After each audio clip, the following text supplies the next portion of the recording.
Benvindo, bienvenue, dobro požalovat, bienvenido, willkommen, benvenuto. That's welcome to this course presentation for modern and medieval languages here at the University of Cambridge. My name is Stuart Davis and I teach in the Spanish and Portuguese section, and I'm also the Modern Medieval Languages and Linguistics Faculty's Director of Outreach and School Liaison. So in this presentation, I'll be talking a bit about what it means to study languages at university, and in particular, of course, at Cambridge University. I'll try not to reproduce too much of information that's already very available on our website, but to give you a flavour of some of the answers for these kinds of questions that we often hear from prospective students. What do we do on this degree? Is it the right kind of degree for me? Because in choosing the right course for what you want to study at university is a really important thing, because you want to enjoy that time and get the most out of it. You might be thinking about job prospects, what happens after you've completed this degree. You might also be wondering, is Cambridge the right kind of university for you? And there are lots of different ways to approach that question and think about answers to that. Have I got what it takes? Yeah, what are we looking for? What kinds of qualities are we looking for in our students, and what grades are we asking them to achieve in order to get a place on our degree course? So I'll be touching on all these different questions and ranging across some other things as well throughout this presentation. So why study modern and medieval languages? Well, the obvious answer is to learn a language. And of course, that's exactly what we'll be doing. You'll be doing that already, of course, at school or college. And of course, we will continue to build with you all of those skills that you're already working really well on. So like reading and writing, listening and speaking will enhance translation as well, and enhanced writing and thinking about different ways in which you can really use the language. And you can see that takes place partly through language classes. It's obviously through independent learning as well. Lots of different ways in which we do that. So that's a really key and important constituent part of studying a language at university. But it's not just about learning a language. It's also about accessing the culture, because we believe it's really important that you don't just separate language from culture, that the two things are not distinct from one another, but overlap, and to understand the people and who they are and how they use the language, we need to know something about the background and the culture and different aspects of that culture. And equally, knowing all about that culture can really help you to understand how the language works and how it's used, and to really get to grips with the whole thing. So one of the obvious ways to access culture is often through literature, and that is a part of our degree course. So on these next few slides, when I'm talking about some of the examples of the cultural aspects of studying languages, I'll be showing you a few just exemplary images of the kinds of things that you may well encounter on an MML degree course. So literature might be very recent. So the example here from Portuguese, an Angolan writer, an African writer, Onjaki. Or it might be one of the 19th century classics by Tolstoy here, for example. You get to, imagine you get to read some of the most important works in the literary canon in the words chosen by those authors, rather than through translation. Translation is great, of course, but accessing the original is a really valuable thing to do. Or we might take you back into the 17th century, Madame de Lafayette here an example, or even back further into medieval literature and culture. And an example there is from German, Der Ackermann aus Böhmen. Now don't worry, we're not going to give you a medieval text that looks like that. We will of course use modern editions and perhaps even translations into modern German or whatever language it might be you're looking at. But it's an important way to understand the long history and culture of a language in use. But studying languages might also involve visual culture as well, and that can be film culture. So here we've got a couple of them that we currently teach with our students in German and in French. Visual culture might also be looking at art, and here we have an example of Giotto, an Italian artist, medieval artist. There isn't even a language in this image, of course. You're not actually improving technically your language skills, but what you are doing is understanding an important painter, understanding how to read painting, just like we might read texts, and putting together all of that cultural knowledge alongside the linguistic knowledge that you're gaining. Or it might even be visual imagery such as this Spanish propaganda poster, where text and image do come together. So this is an important part of studying languages as well, we think. Understanding what's going on nowadays as well. Politics, culture. This work tends to be done more so in language classes and in language, the small group teaching, where you get to discuss current affairs. So you might find yourself thinking about the latest policies by leaders in Germany and Russia, as we have the examples here, Merkel and Putin. You might be thinking about what's going on in Catalonia, for example, here in the top right image, this protest here for Catalan independence in northeast Spain. And the bottom image there is about another kind of protest here in Brazil, and some of the inequalities that we might observe in these places around the world where languages are spoken. And understanding contemporary politics and culture, often we need to look back at their history, don't we, to really understand where these people are coming from, why are situations the way they are nowadays.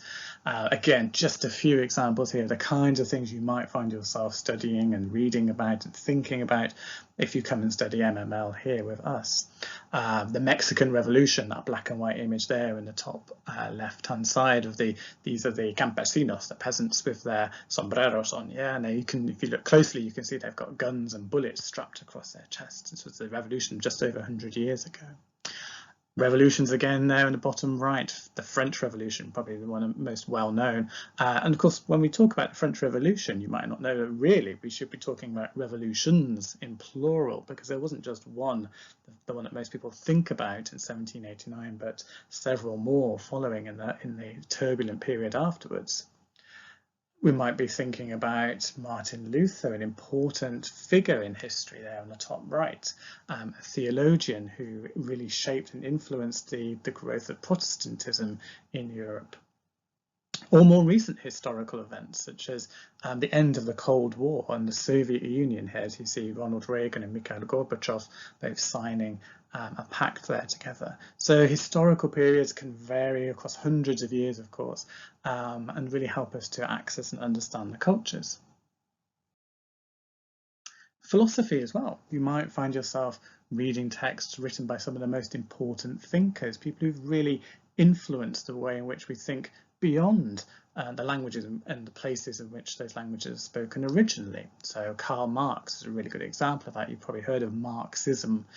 You might be able to the opportunity to go back and read the original works that Marx wrote in German, or an important feminist such as Simone de Beauvoir.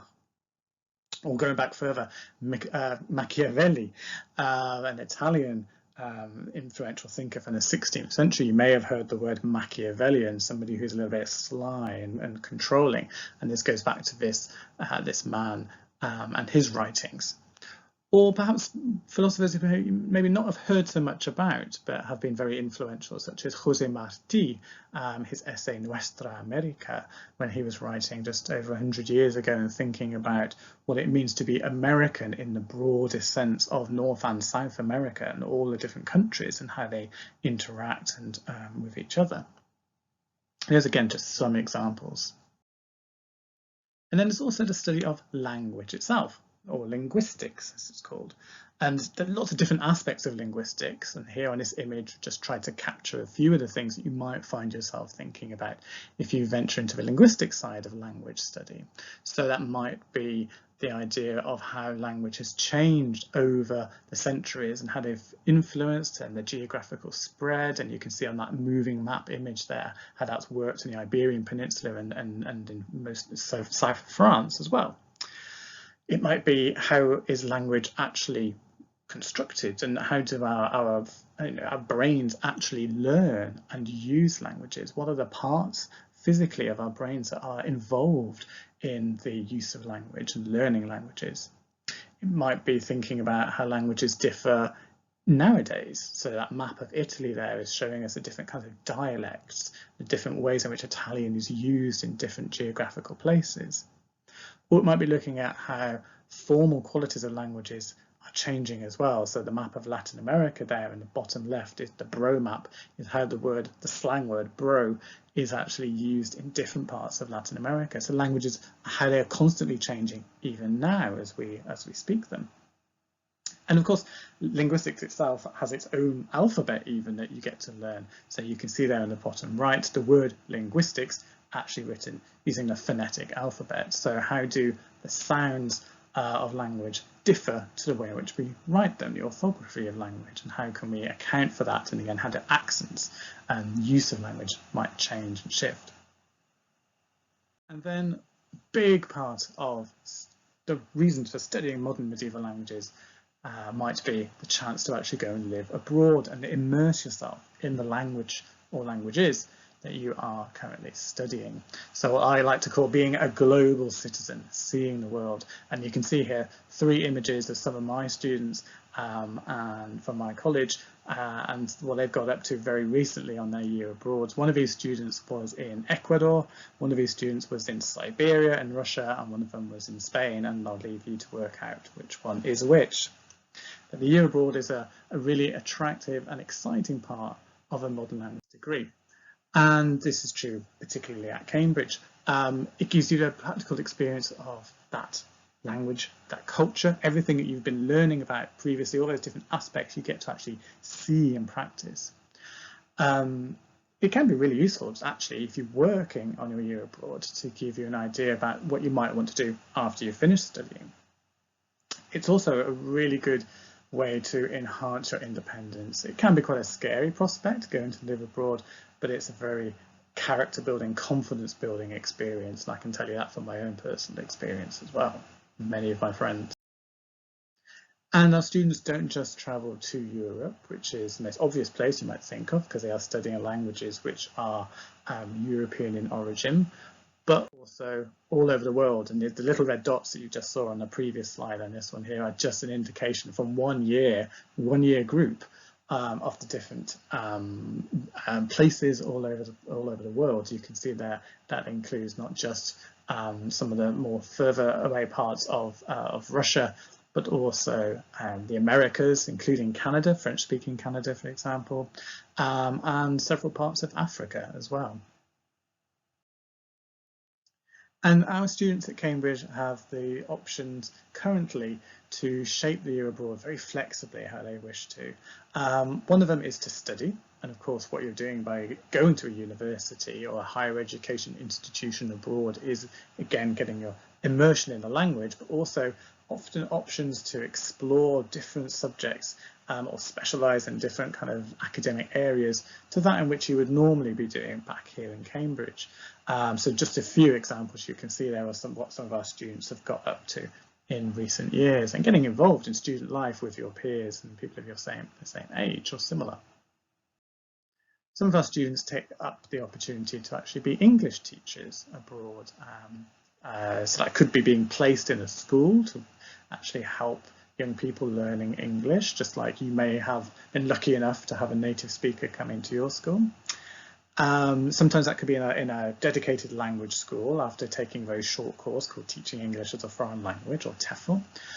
Or sometimes it can be working on a kind of volunteer basis, being supported with accommodation and food, etc., a bit further afield. And that's the example you can see there in the image there with one of our students who went to Nicaragua in Central America as a volunteer to teach English to very disadvantaged people.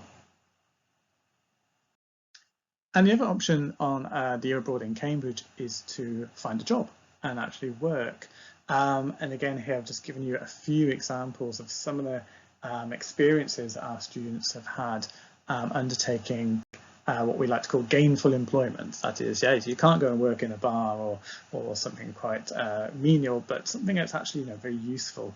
And as I said before, can often give people a real sense of what they might want to do after they finish their degree, perhaps even abroad. In fact, some of our students take up that opportunity to go back to where they were or to somewhere new and pick up on the kinds of experiences and qualities that you're using, the kind of skills that they've acquired by working on their year abroad.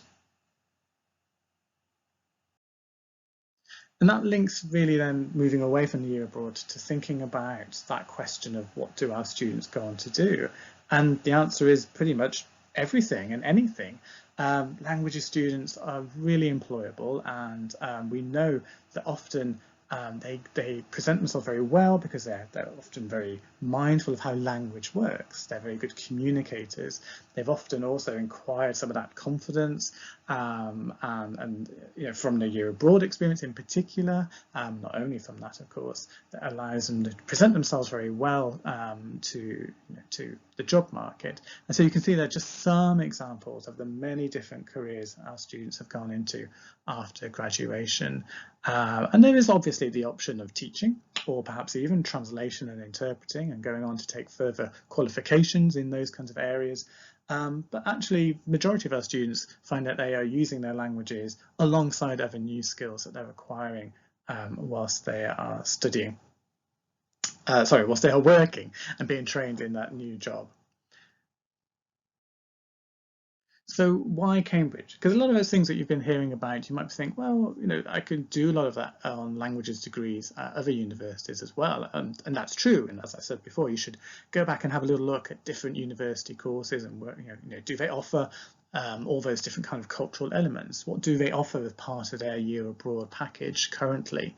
And so a little bit more about the kind of the structure, if you like, here of what makes Cambridge a bit different to some of those other courses. And the first thing is that all of our students must study 2 different languages, and at least one of those languages must have been studied already to A-level or equivalent if you're not studying at your A-levels in your qualifications currently, perhaps, for example, the International Baccalaureate. And the 6 languages that we currently offer as our core languages, of which you must pick 2, are French, German, Spanish, Italian, Russian and Portuguese. And you might have noticed those were the 6 languages I used at the beginning of the presentation to welcome you. Now you can study any of those except for French from scratch, yeah? So German, Spanish, Italian, Russian and Portuguese can be done from scratch alongside a language which is already A-level standard, yeah? Or you can come, of course, with 2 A-level standard languages and study both of those and continue with both of those. And a lot of our students do take up the ab initio option, ab initio meaning from scratch, yeah? Because for all sorts of different reasons. Sometimes they are doing 2 languages at A-level and they decide actually they'd like to keep one going and start something new that they haven't had the chance to learn before, such as Portuguese or Russian, Italian, or any of the languages really.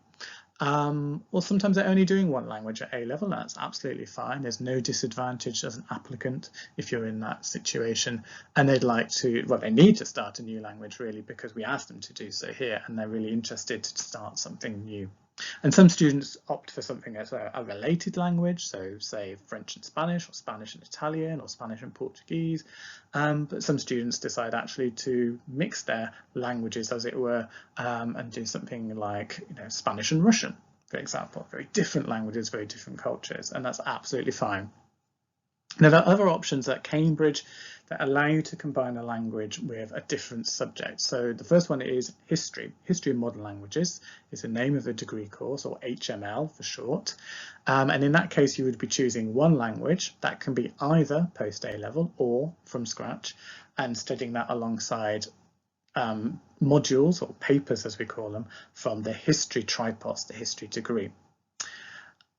Or another option might be to study one of our languages, the European languages, alongside either Arabic or Persian or Hebrew, and that's in the Faculty of Asian and Middle Eastern Studies, or AIMS, as you can see there for short. So if you're interested in that option, you actually have to apply to their course, to Asian and Middle Eastern Studies course, but when you apply, you indicate that you want to combine one of those 3 languages that they offer with one of our languages as well, and that's quite a popular option.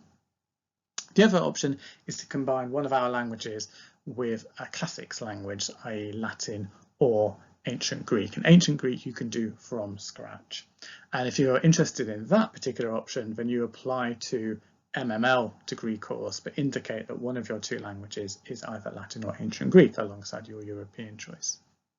Now, as well as all of those options of languages, we offer additional languages as part of our degree courses. So these are kind of like introduction to the language and culture as well. So it's not just a basic language course, but you do get language proficiency, and you get introduced often to kind of literature and film and art and history of that period, of that places where those languages are spoken as well. And you can see here that currently we offer Catalan, we offer Dutch, Greek, Polish, Portuguese, if you're not already studying it, of course, as a main language, and Ukrainian. And we let our students choose across those papers, those options for those languages, regardless of what languages are doing for their main degree. So it doesn't matter whether you're studying Russian if you want to do Ukrainian, or you don't have to be doing Spanish in order to do Catalan. And lots of our students do like to try out different languages. You get to do that for a year in your second or your final year.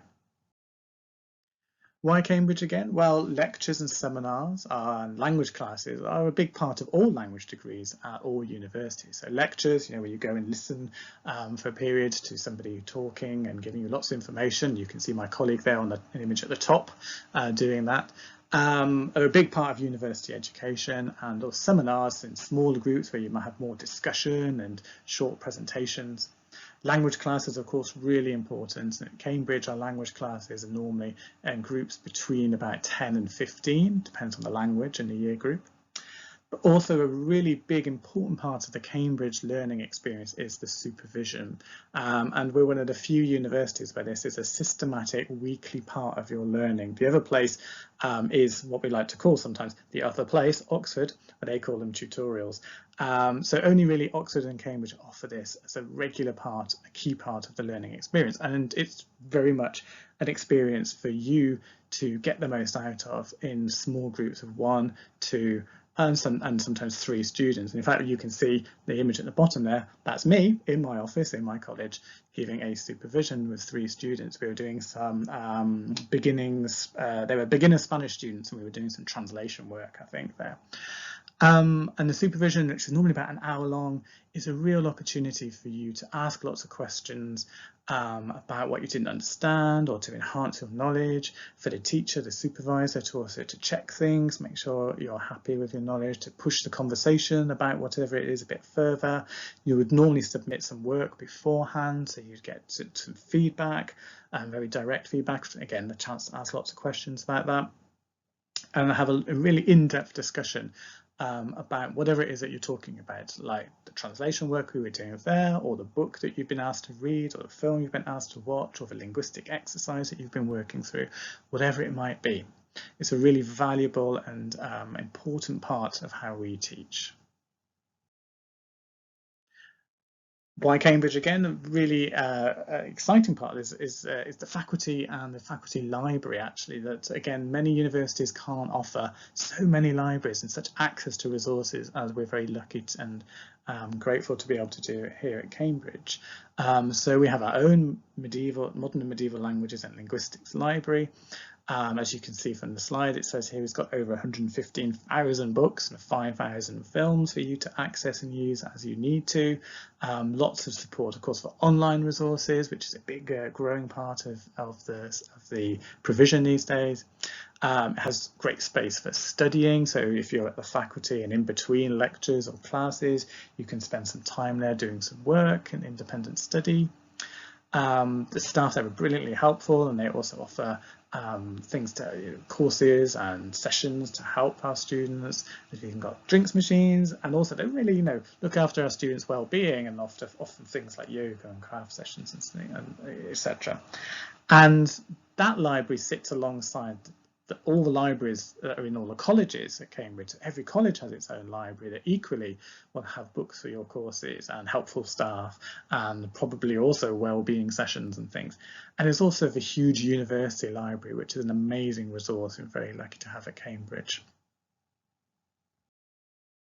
So a little bit more about the Cambridge course structure. I'm not going to go too much into the detail of it, because my advice is to go to our website and explore on there. Pretend you are a current student, tick the box that says current students across the top, and then undergraduates, and go into there and have a little look at all the different lists of all the different papers. That's what we call modules at Cambridge, yeah, papers that you can study. So just to give you a sense though of the structure of what we're asking you to do. Now in the first year of the MML course, it's all the work you do is pretty much obligatory. So there's very little choice of papers or modules. As I said before, you're either studying 2 post A-level languages in parallel, or you're studying a post A-level language and a new language from scratch. And in both cases, you're going to be building lots of language work, especially, of course, if you're doing a new language from scratch. There's a lot to cover very, very quickly. So as I said back at the beginning about language building, there's translation, there's oral practice, there's reading, writing, all of those kind of skills. Also, alongside that, you're doing what we call a subject paper or a schedule paper as well. And that is your introduction to all those different kind of cultural aspects, linguistic aspects. It might include history, it might include philosophy, it will include literature, it may well include film, visual art. It depends a little bit which language you're studying and at which level you're working at, whether it's post A level or from scratch. And with our from scratch students, we are going to work you hard. Yeah, we are expecting you to get to pretty much A-level standard by the end of that first year of teaching. Because in the second year of the course, so what we call part 1B, if you were a from scratch ab initio student, you're actually going to be then placed into the same language classes alongside first year students who've come in with the A-level in your language as well. So you're going to be working with them alongside them on exactly the same kind of work as if you've done an A-level. So in the second year, we're still building that language work with you. We're doing more translation, there will be oral, do visual work, example. Now this is where you start to get more choice about the different kinds of culture options, your papers. Yeah? So you start to choose which papers you want to study rather than being told you need to study this introductory paper. So now you're starting to choose, and that's where you might include one of those new languages, a different language as one of your papers, or you might decide to do a little bit more linguistics and do some theoretical linguistics as well as the things that are related to your language, or you might decide to choose a particular period of literature or history. Again, depends what options are available in your language a little bit, and these options can obviously vary a little bit from year to year. But as I said, go and have a look on our website and you can see what we're currently offering to our students. So you're starting to shape the course in towards one language, so you can weight it perhaps a little bit towards one language instead of the other, or toward particular interests that you might have. Also in the second year, you can opt to do a bit more coursework if you wish to, instead of relying on having to use exams to test you and assess you at the end of the year. And the third year of the Cambridge course is, of course, that year abroad, and I've already said quite a lot about that, so I won't say anything more here, apart from I didn't mention before that there is an 8-month abroad minimum requirement, and I stress the word minimum because lots of our students actually decide to stay abroad for longer than 8 months when they can, and split the year as well. That's the other thing I didn't talk about before. So those options, remember, were studying, working and teaching. Normally if you're teaching, you stay in one place for the entirety of most of that year, and maybe do a bit of travelling or something at either end. But if you're working or studying, there's more flexibility to actually split the year into 2. So that might mean using both of your languages, spending some time, say, in France and then in Germany. Or it might mean splitting a year between different places. So a lot of our students of Spanish, for example, spend part of their year somewhere in Latin America and some part of their year somewhere in Spain. So there are options to do that, or you can just stay in the one place for the entirety of the year. And then to keep your academic cogs whirring, so to speak, you're also working on a dissertation project or an extended translation for us here in Cambridge. Keep in touch with us as well academically. And then when you come back, you're a part 2 student in your year 4. We start the year with an oral exam at Cambridge because we think it's really important to test your oral skills as close as possible to the time that you were spending abroad, so that you're probably at your best. And then during the year, you continue to do language work and using the language, translation, text and culture is kind of often thinking about the politics and writing about what's going on, or the history, using the language in the language classes, of course. Just like in the second year, you then get lots of options and choice about the kinds of specialist papers that you wish to then go on to study. And like I was saying about the second year, some of our students like to really specialise in their final year, so they're very much focused on something like, say, linguistics or film or a particular medieval period, for example, or all sorts. And some students decide that they have lots of interests and like to do lots of different things, and that's absolutely fine. We let them do that as well. Again, there's an option to access one of those new language, introductory language papers in the final year as well. Some of our students thinking about the fact that they started with 2 languages. Yeah, some of our students by that final year have decided actually to specialise in one of the languages that they started studying on their MML degree, but many of our students keep their options open, and although they might do their language work in one particular language area because that's the one language they spent most time in abroad, they also still do some cultural work in their other language area and keep that interest going. And there's an option again for coursework in the final year by replacing an exam for one of those papers with a dissertation. Why Cambridge again? Well, we are rated very often by those who like to create these league tables as the top UK university for modern languages. That's often based on lots of different criteria. One of the criteria that I haven't mentioned thus far in this presentation is about research. And one of the things that's also important is not only are we really proud of our teaching and how we support our students at Cambridge, but we're also very proud of the research that we do. So the people who teach you are also working independently, collaboratively on different research topics and many different areas and different specialist areas. So often you may be being taught by people who are writing the internationally leading ideas or leading projects on the very thing that they are teaching you about. And what do our students say? Well, here I've just selected a few quotations from some recent student surveys that we've carried out, and you can see, that they talk about things like the year abroad, how languages, have been really useful for them, the kind of flexibility of the course, and just really the enjoyment that is studying here at Cambridge. So how do you get onto this course? What have you got to do? What are we looking for? So our typical offer, our standard offer for our modern medieval languages is 1 A star and 2 A's at A level. And it's really important to note that we do not usually ask or specify that the A star is in a language at A level. Yeah, some colleges may wish to do that for some candidates to whom they make an offer, but that is not the usual practice. So the A star AA should apply flexibly across your 3 A-level subjects. If you're studying the International Baccalaureate, then we normally ask you to get somewhere between 40 and 42 points overall out of 45. And in your 3 higher levels, we would ask you to get 776.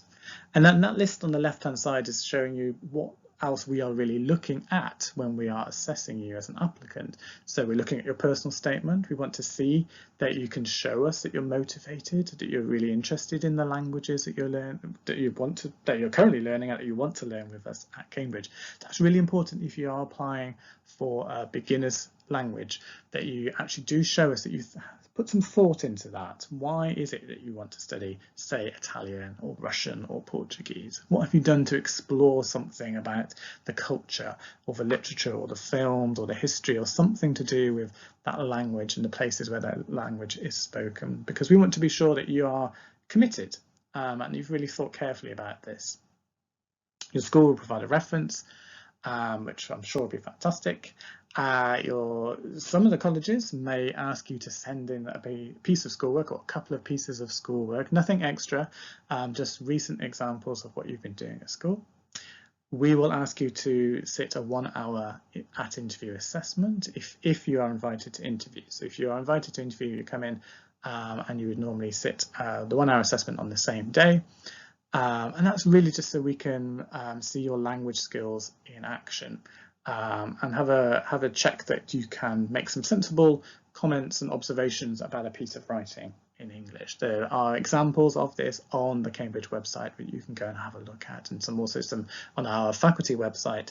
On that page is also a handy hints document for you to look at as well.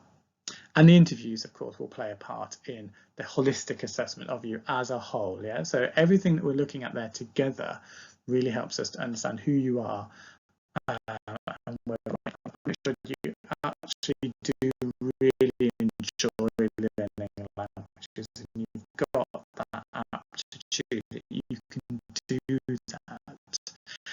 that you are hardworking, that you are motivated, and that you've not just got a really good ear for languages and can pick them up quickly, which is great, but also that you do have that curiosity to ask questions about all the other aspects that go with that.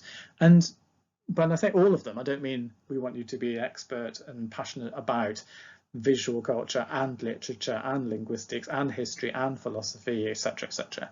We mean that we want to know that you've got some interests in that area, that you've explored something of that, and it may be that one of those areas is of particular interest to you, and that's fantastic, and you can tell us that. But you don't have to have already decided anything about what aspect of culture interests you the most. We want you to be open to new ideas. Yeah, we want to teach you. We want you to be responsive to our teaching and to enjoy that. And we want to be able to support you to get the best out of the course.